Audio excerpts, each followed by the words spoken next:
Hello everyone, welcome to my channel 24/7 English. This video is for class 11 students based on the on-bill book Lesson 2 We Are Not Afraid to Die If We Can All Be Together, written by Gordon Cook and Alan East. As the name itself indicates, we are not afraid to die. अब ये कहता है कि we are not afraid to die, मतलब हमें मरने से डर नहीं लगता। तो इसका मतलब कहीं ना कहीं स्टोरी में मरने की बात है। कुछ ऐसा राइटर ने फील किया है, एक्सपीरियंस किया है अपनी लाइफ में कि वो may be death was approaching towards him, या वो मौत की तरफ जा रहा था, या कहते हैं ना जैसे कि उसने बिल्कुल मौत को अपने सामने देखा है, ऐसा कुछ ना कुछ तो हुआ है। और आगे डॉट डॉट डॉट मतलब कि कंडीशन है कि हमें मरने से डर कब नहीं लगता, if we can all be together, अगर हम सब साथ हैं, मतलब अगर हम सब यूनाइटेड हैं, हम सब साथ हैं, तो हमें मरने से कोई डर नहीं लगता। As I have shown in this cartoon also कि अगर हम सब साथ हैं तो हमें मरने से डर नहीं लगता, लेकिन अगर कोई अकेला है तो वो तो बेचारा मरने से पहले ही डर के मर जाएगा, right? So first of all I would like to discuss about the theme of this lesson. जैसा हम हमेशा लेसन के थीम पढ़ते हैं पहले, क्योंकि लेसन का थीम जानना बहुत ज़रूरी है, बिकॉज उसी के थ्रू हमें पता चलता है कि what the writer wants to tell us, what the writer wants to show in the lesson. This story is an example of the fact that courage, bravery and togetherness can be a remedy for any illness of the world. क्या कहते हैं हमारे writer यहाँ पे कि ये story एक example है किस चीज़ का, कि वो बताती है कि ब्रेवरी, करेज, टुगेदरनेस, मतलब अगर हम ब्रेव हैं, अगर हम सब साथ हैं, टुगेदरनेस है, courage is also synonym of bravery. तो कोई भी ऐसी पूरे वर्ल्ड में इलनेस मतलब कोई भी ऐसी बीमारी नहीं है, बीमारी इन द सेंस आप कह सकते हैं कि कोई भी प्रॉब्लम नहीं है जिसकी रेमेडी ना हो, मतलब जिसका कोई सोल्यूशन ना हो। Then the story is about a family who decides to set forth their journey around the world in their ship Wave Walker. Now this story is about a family. जैसा हम कह रहे हैं we can all be together, यानी एक पूरी family है। जो पूरी फैमिली क्या करती है, उन्होंने डिसाइड किया एक जर्नी पे जाने के लिए थ्रू शिप, और शिप का नाम क्या था, वेव वॉकर। सो वेव वॉकर के थ्रू वो लोग एक जर्नी पे जाते हैं, अपनी बहुत लंबी journey, because around the world, पूरे वर्ल्ड की जर्नी के लिए वो निकलते हैं। और वहाँ क्या क्या वो अपने एक्सपीरियंसेस फेस करते हैं, क्या क्या उनके साथ प्रॉब्लम्स आई, और उन्होंने अपनी डेथ को अपने नियर देखा, और क्या वो सोच रहे थे, क्या कुछ उनके साथ हुआ। सो वो सब इस लेसन में हम लोग डिस्कस करेंगे। Now let's check out what is the moral of the story. So here the moral of the story is when we are face to death is not to lose hope under any circumstances. सबसे पहली बात कि अगर हमारी life में कोई ऐसी situation आ भी जाए that we are face to face death, यानी बिल्कुल डेथ हमारे सामने है, हम उसको देख रहे हैं और हमें पता है कि शायद हम मर सकते हैं, लेकिन हमें किसी भी तरह से, किसी भी सर्कमस्टांसेस में, किसी भी प्रॉब्लम में होप नहीं छोड़नी चाहिए अपनी, क्योंकि कहते हैं ना जब तक सांस है तब तक आस है, यानी लास्ट मोमेंट तक होप नहीं छोड़नी चाहिए और अपने पूरे एफर्ट्स करते रहने चाहिए। Then life presents very dire situations, but if one is optimistic about finding a solution and overcomes the odds, one will always be successful. अब हमारे राइटर क्या कहते हैं, life presents very dire situations, dire means very serious situations, कि life बहुत बार ऐसे serious situations में हमें लाके खड़ा कर देती है। But if one is optimistic means full of hope, लेकिन अगर कोई full of hope means the person is optimistic about finding a solution, अगर उसने सोच लिया कि मुझे कुछ ना कुछ सोल्यूशन तो निकालना ही पड़ेगा इस प्रॉब्लम का, ऐसा नहीं कि हाथ पे हाथ रख के बैठ गया और सोचा कि चलो मौत आ रही है तो आने दो, मर जाएंगे और क्या होगा, नहीं, वो फाइट बैक करे। और अगर ऐसा उसने सोच लिया और वो ऑप्टिमिस्टिक है और उसकी सोल्यूशंस फाइंड करेगा एंड ओवरकम्स द ऑड्स, जो भी प्रॉब्लम्स हैं उनको ओवरकम करता है, उनके ऊपर अपनी जीत पाता है, उसके ऊपर उस सोल्यूशन को के थ्रू उस प्रॉब्लम को खत्म कर देता है, then one will always be successful. और हमेशा लाइफ में ऐसा होता है कि वो इंसान हमेशा सक्सेसफुल होता है। क्यों? क्योंकि लाइफ में उसने जो भी प्रॉब्लम्स देखी हैं उसने उसको बहुत कुछ सीखा है, बिकॉज लाइफ में हम जो भी एक्सपीरियंसेस फेस करते हैं उनसे हमें बहुत कुछ सीखने को मिलता है। All of the experiences in our life they give very big lessons to us, और उन लेसन्स के थ्रू हम लाइफ में और भी आगे बेटर करते हैं और अपनी लाइफ में सक्सेस पाते हैं, हम सक्सेसफुल बनते हैं। So through these experiences also we become successful, because these are the only experiences which makes us strong, brave, and even which tells us how to overcome any sort of problem or any sort of odds. तो उनको कैसे जीत पानी है, कैसे क्या करना है, इन experiences से ही हम सीखते हैं. So without further ado, let's start the lesson. In July 1976, my wife Mary, son Jonathan 6, daughter Suzanne 7, and I set sail from Plymouth, England to duplicate the round the world voyage made 200 years earlier by Captain James Cook. आपने captain James cook का नाम जरूर सुना होगा, आप screen पर उनको देख सकते हैं. So he was a very famous explorer. Explorer क्या होते हैं? एक्सप्लोरर एक्चुअली वो होते हैं जो बहुत बड़ी बड़ी वॉयज पे, वॉयज मतलब बहुत बड़ी बड़ी जर्नी पे निकलते हैं और एक्सप्लोर करते हैं. Explore the world, explore because उनका जेम्स कुक का क्या था कि he was on the voyage for around the world. पूरे वर्ल्ड की जर्नी के लिए वो निकले थे और बहुत सारी कंट्रीज उन्होंने उस टाइम उनको सर्च किया, ढूंढा कि ये कंट्री यहाँ है, ये कंट्री यहाँ है, क्योंकि जब तक आप कहीं जाएंगे नहीं, देखेंगे नहीं, तो आपको नहीं पता चलेगा. और उन्होंने ये सब ढूंढा.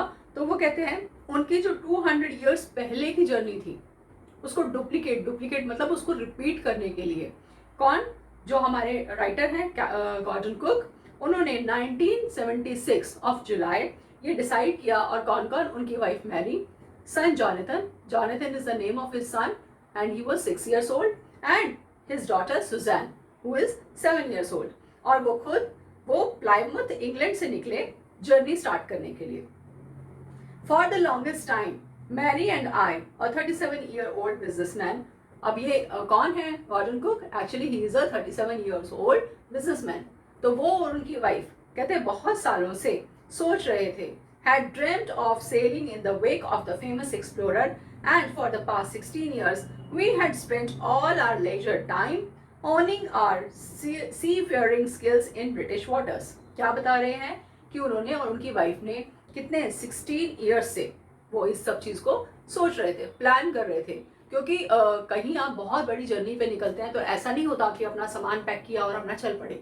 नहीं, अगर आप कहीं आसपास घूमने जा रहे हैं तो भी आपको कम से कम एटलीस्ट ज़्यादा नहीं तो वीक और 10 days का टाइम चाहिए होता है सब कुछ डिसाइड करने के लिए. और ये तो बहुत लंबी जर्नी पर जा रहे थे, तो उसके लिए इनको 16 ईयर्स का टाइम लगा सब कुछ फाइनलाइज करने में. और उन 16 ईयर्स में इन्होंने क्या क्या किया? इन्होंने अपनी जर्नी के लिए पूरी तरह से अपने आप को प्रिपेयर किया. और जितने भी वो कहते हैं कि they spend their leisure time, मतलब जो भी उनका स्पेयर टाइम था, जो उनका फ्री टाइम था, लेजर मीन्स फ्री टाइम. तो ऐसा नहीं कि अपने फ्री टाइम में चलो पिकनिक चलते हैं या एंजॉयमेंट करते हैं, नहीं. उन्होंने कहाँ वो टाइम स्पेंड किया? Honing their seafaring skills in British waters. Honing means to sharpen, to perfect them, to make them perfect. कैसे perfect? किसमें? seafaring skills, जो उनके वाटर से रिलेटेड स्किल्स थे.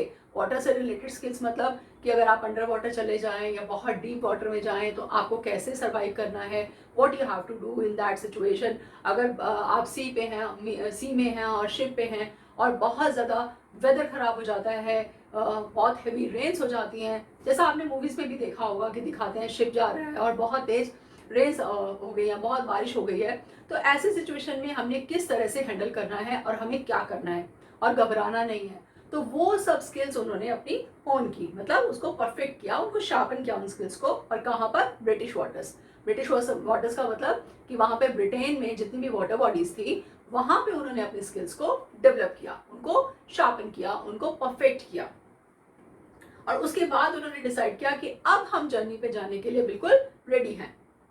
Our boat Waywalker, a 23-meter, 30-ton wooden hulled beauty, had been professionally built, and we had spent months fitting it out and testing it in the roughest weather we could find. क्या कहते हैं? ऐसा नहीं कि उनका ship तैयार हुआ और सीधा पानी में उतार दिया. अब शिप का नाम क्या बताया है? बोट जो है, शिप है, उसका नाम बताया उन्होंने वेव वॉकर. अब बहुत बच्चे कई बार कंफ्यूज हो जाते हैं कि वेव वॉकर क्या है. Actually this is the name of the ship through which they are going to travel, जिसके थ्रू वो ट्रेवल करने जा रहे हैं, अपनी जर्नी स्टार्ट करने जा रहे हैं. तो वेव वॉकर उस शिप का नाम है. और वो बता रहे हैं पूरी कि वो 23 मीटर लंबा था, मतलब उसकी लेंथ जो थी वो 23 मीटर थी. यू कैन इमेजिन कितना बड़ा शिप होगा वो. एंड 30 टन उसका वेट था. वुडन हल्ड ब्यूटी, क्यों? क्योंकि वुड से बना हुआ था पूरा and very beautifully made that ship. तो वो बता रहे हैं हैड बीन प्रोफेशनली, और ऐसा नहीं कि किसी भी अनस्किल्ड वर्कर ने उसको बना दिया, no, it was made build by the professionals. जो बिल्कुल प्रोफेशनल्स हैं, जो एकदम एक्सपर्ट्स हैं, उन्होंने इसको बनाया था कि कहीं भी किसी तरह की कोई चूक नहीं होनी चाहिए, क्योंकि इतने बड़े सी में ये शिप जाएगा तो इसमें कोई भी किसी तरह की ड्रॉबैक नहीं होना चाहिए, कोई भी किसी तरह का की कमी नहीं रहनी चाहिए। एंड वी हैड स्पेंड, और मंथ्स उन्होंने, बहुत महीने निकाले उन्होंने उसको चेक करने में। अब कोई भी चीज़, अब सपोज कार ही है, मार्केट में कार ऐसा नहीं कि मैन्युफैक्चरिंग हुई और सीधा मार्केट में आ गई।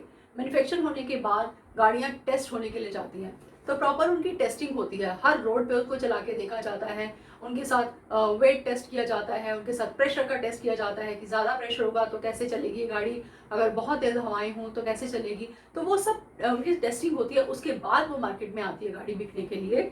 सेम वे वो कहते हैं कि हाँ, इस शिप के साथ बहुत सारी टेस्टिंग की गई। अब ये शिप तो पानी में चलना था, तो नेचुरली उसकी टेस्टिंग भी वाटर बॉडीज में ही होगी। तो वहां पर उन्होंने टेस्टिंग की, और क्या क्या टेस्ट किया? In the roughest weather we could find, कि जितना रफेस्ट मतलब बैड, वेरी बैड, कि गंदे से गंदा वेदर। अब वेदर गंदा कैसे हो गया? कि सी में जब कोई शिप जाता है या सी में होते हैं, तो सी में ऐसा नहीं होता कि हमेशा शांत हो, नहीं। सी कभी एकदम बिल्कुल तूफान आ जाता है उसमें, बिल्कुल रफ वेदर जिसको कहते हैं कि वेदर बिल्कुल ख़राब हो जाता है, एकदम सिचुएशन ऐसी हो जाती है कि ऑल ऑफ अ सडन बहुत तेज़ बारिश आनी शुरू हो जाती है, बहुत तेज़ हवाएं चलने लग जाती हैं, जिसको हम समुद्री तूफान भी कह सकते हैं आप, वो भी आ जाता है। और बहुत कई बार सर्कमस्टांसेस इस तरह के हो जाते हैं कि आप खुद अगर मूवीज़ में आपने देखा होगा या आप स्क्रीन पे भी थोड़ी देर में देखेंगे, तो आप देखेंगे कि किस तरह का वेदर जो है वो ख़राब हो जाता है, और जो उसके अंदर ट्रेवल कर रहे हैं उनकी क्या हालत होती होगी। तो कहते हैं हर तरह के वेदर पे उसको टेस्ट किया गया। The first leg of our plan 3 year 105,000 kilometer journey passed pleasantly as we sailed down the west coast of Africa to Cape Town. अब वो कहते हैं जो पहले journey captain cook, James cook ने की थी, वो 3 years की जर्नी थी। 3 years, यू कैन इमेजिन कि कितनी बड़ी जर्नी उन्होंने पूरे वर्ल्ड के लिए की, पूरे वर्ल्ड में वो घूमे और हर कंट्री पे वो गए थ्रू सी। तो वो कहते हैं जो 3 years की जर्नी थी, अब उसका फर्स्ट लेग मानी फर्स्ट पार्ट, अब वो पार्ट्स में जर्नी ट्रेवल कर रहे हैं। ऐसा नहीं कि सी स्टार्ट हुआ तो अब चलते ही जा रहे हैं, नहीं। जब सी में जाते हैं तो शिप के थ्रू जब ट्रेवल करते हैं तो शिप को एक प्रॉपर डेस्टिनेशन तक लेके जाया जाता है कि हम अब यहाँ से यहाँ जाएंगे, फिर वहाँ कुछ टाइम के लिए रुकेंगे, फिर उसके बाद दूसरी जगह जाएंगे। क्यों ऐसा क्यों किया जाता है? क्योंकि डिफरेंट प्लेसेस पे, डिफरेंट डैक्स पे या डिफरेंट आप कह सकते हैं सी कोस्ट पे उनको रोका जाता है, और रोक कर उनकी दोबारा से सारी चेकिंग की जाती है, प्रॉपर टेस्टिंग की जाती है, और फिर उसके बाद अगर उनको उसमें पेट्रोल या डीजल या जो भी उसकी रिक्वायरमेंट होती है वो सब फुल करके फिर उसको लेके जाया जाता है। ऑल्दो वो सब कुछ ऑलरेडी पहले से उनके पास सब कुछ होता है, बट फिर भी वो पार्ट में उसको ट्रेवल करते हैं, मतलब इन पार्ट्स दे ट्रेवल। ऐसा नहीं कि कंटिन्यूसली जर्नी करे जा रहे हैं कि नॉन स्टॉप, कि अब तो हम शुरू हो गए और पूरे वर्ल्ड को घूम के आएंगे और हम कहीं रुकेंगे नहीं, ऐसा नहीं होता। तो वो कहते हैं फर्स्ट लेग जो था, यानी फर्स्ट पार्ट जो था उस जर्नी का, वो स्टार्ट हुआ। और आप ये इमेजिन कर सकते हैं डिस्टेंस कितना बताएं, 105,000 किलोमीटर। अगर आप अपने स्कूल के लिए जाते हैं, स्कूल कितना डिस्टेंस पे होगा? Hardly 1 kilometre, 1.5 kilometre, 2 kilometre max to max. और कईयों का तो स्कूल हाफ किलोमीटर में से भी कम पे होता है, तो उसमें भी वो बच्चे थक जाते हैं, और उसमें भी कई बार उनको लगता है कि बहुत थक गया, अब हम जाके रेस्ट करेंगे, घर पहुँचते ही रेस्ट करेंगे, क्योंकि बहुत लंबी जर्नी हमने कर लिया है। लेकिन यहाँ पे वो बता रहे हैं कितनी बड़ी जर्नी थी, 105,000 किलोमीटर्स की। अब वो इस जर्नी पे निकले, pass through pleasantly as we sail down the west coast of Africa to Cape Town. अब उन्होंने कहाँ जाना था? उन्होंने जाना था अफ्रीका से केप टाउन की तरफ। तो वो बता रहे हैं कि उन्होंने जर्नी कहाँ से कहाँ तक की करनी थी। There before heading well east we took on 2 crewmen, American Larry Vigil and Swiss Herb Siegler, to help us tackle one of the world's roughest seas, the Southern Indian Ocean. Now they are talking about the voyage. Voyage मतलब a journey traveled through sea. जो journey, बहुत बड़ी journey, a very long journey traveled through sea, जो सी के through एक बहुत long journey travel की जाती है उसे हम बोलते हैं voyage.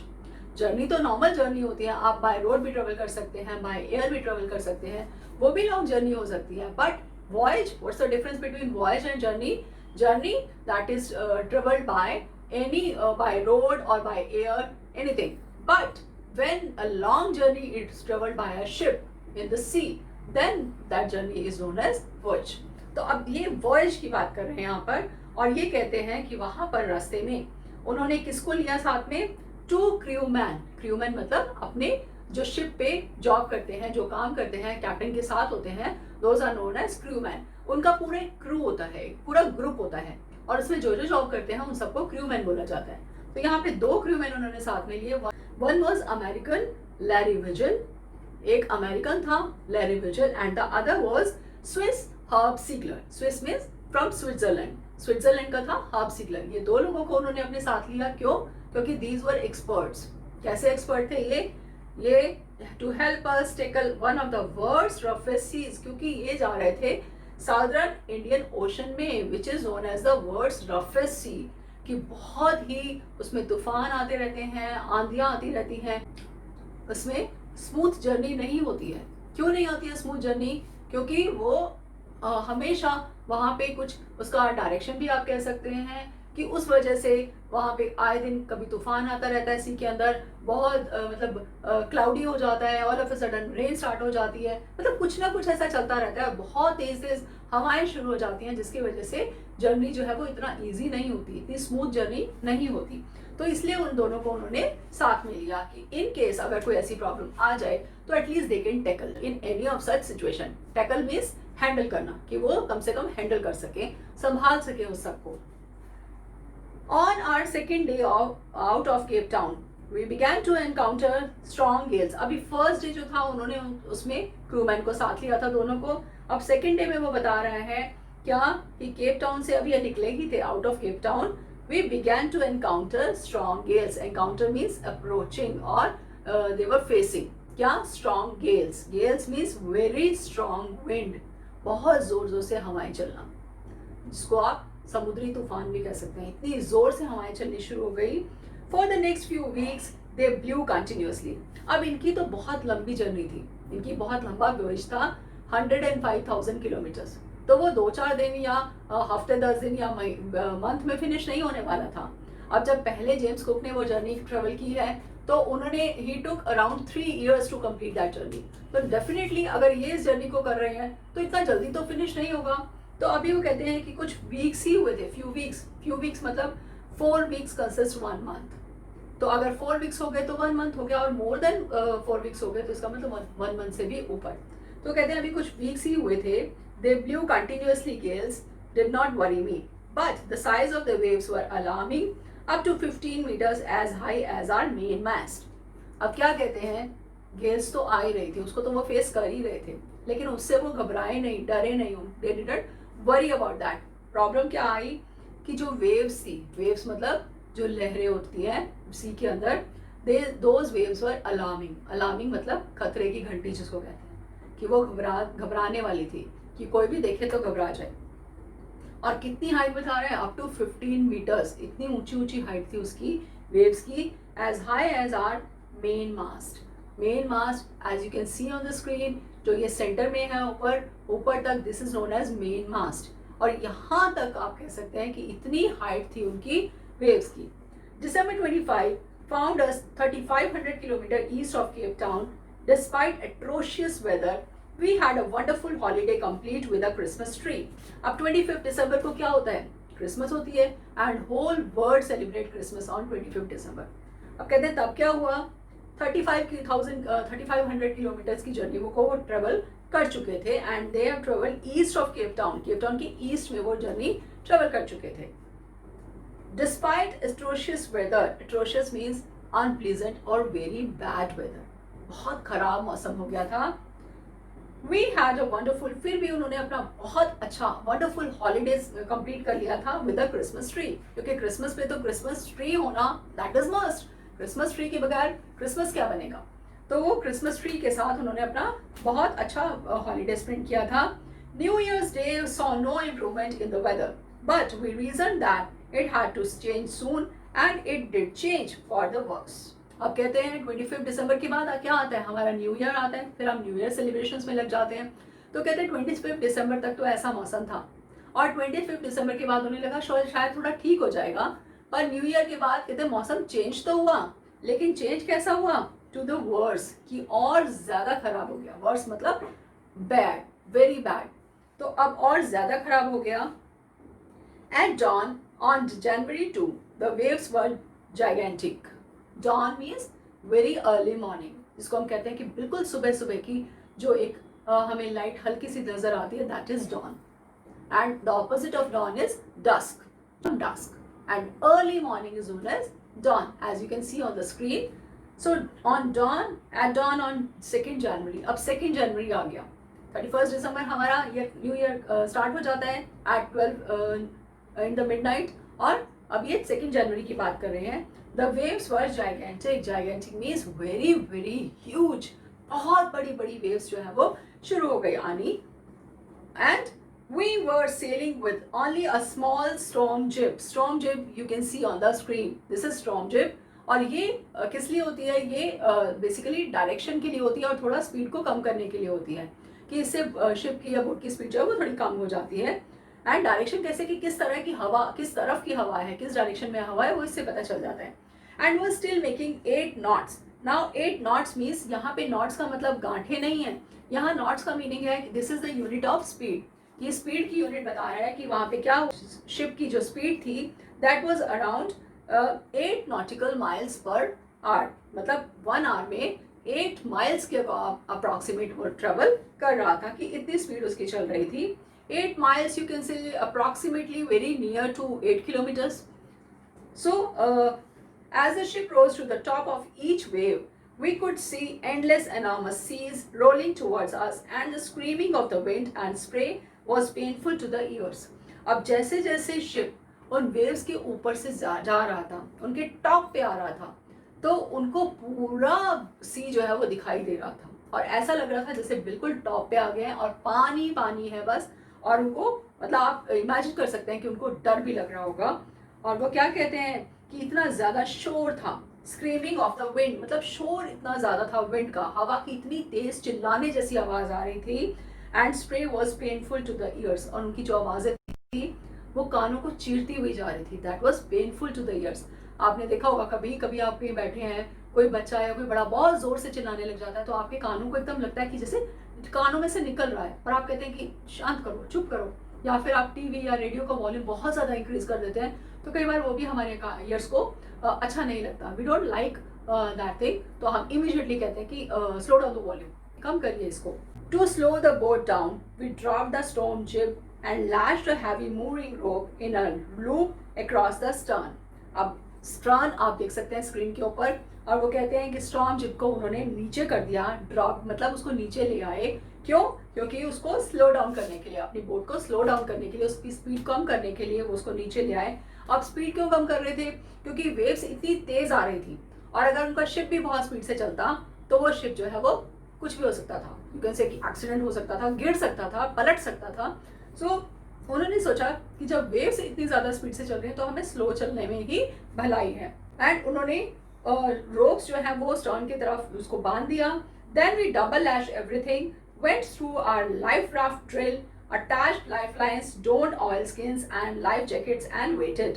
As you can see on the screen, जब इस तरह की कंडीशन हो जाती है तो कैसे लाइफ राफ्ट ड्रिल, ड्रिल मतलब कि मॉक टेस्ट, मॉक ड्रिल करना। आपने स्कूलों में भी मॉक ड्रिल करा होगा कि कभी आग लग जाए या कोई ऐसा अर्थक्वेक आ जाए तो आपके स्कूल्स में मॉक ड्रिल करवाते हैं।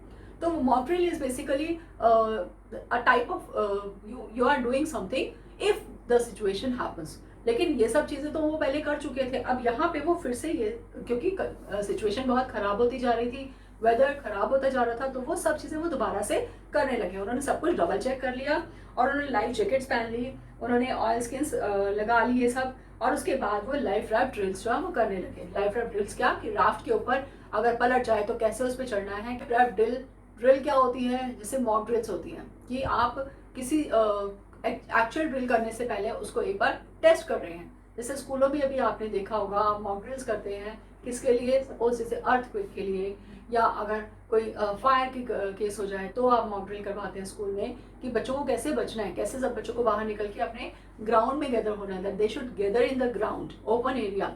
तो वो सब उस तरह की वो ड्रिल्स ऑलरेडी वैसे वो पहले कर चुके थे, लेकिन फिर भी वो इस टाइम पर they wanted to recheck everything, सब कुछ डबल चेक करना चाह रहे थे, तो उन्होंने ड्रिल को भी अपना दोबारा से करने की कोशिश की। राफ्ट क्या होती है, जैसे रिवर राफ्टिंग में जो बोट्स होती हैं ऐसी वो बोट्स उनके थ्रू वो ड्रिल कर रहे थे कि इन केस अगर बोट में हमें निकलना भी पड़े, अगर ऐसी कोई सिचुएशन आ भी जाए कि अगर हमें हमारा शिप पलट जाए तो हम उस राफ्ट के थ्रू कैसे अपने आप को सेव कर सकते हैं। एंड वो उन्होंने क्या क्या किया, अपना लाइफ जैकेट्स पहन लिए, उन्होंने ऑयल स्किन सब यूज़ कर लिए, ये सारी चीज़ें उन्होंने यूज़ कर ली और फिर वेट करने लगे। So rest of the lesson we will discuss in part 2। Till then I want you to watch this video entirely so that you can understand it very well। और प्लीज आप अपनी book अपना pen अपने साथ में रखिए so that you can mark the difficult words and their meanings। and अगर आपको ये वीडियो अच्छा लगा तो don't forget to like and share, comment as well as if you have not subscribed the channel then subscribe it now। and bell icon को press करना मत भूलिएगा, क्योंकि बेल आइकन को प्रेस करने के बाद ही आपको नोटिफिकेशंस आएंगी and you will get all the latest updates. Thank you very much, thanks for watching.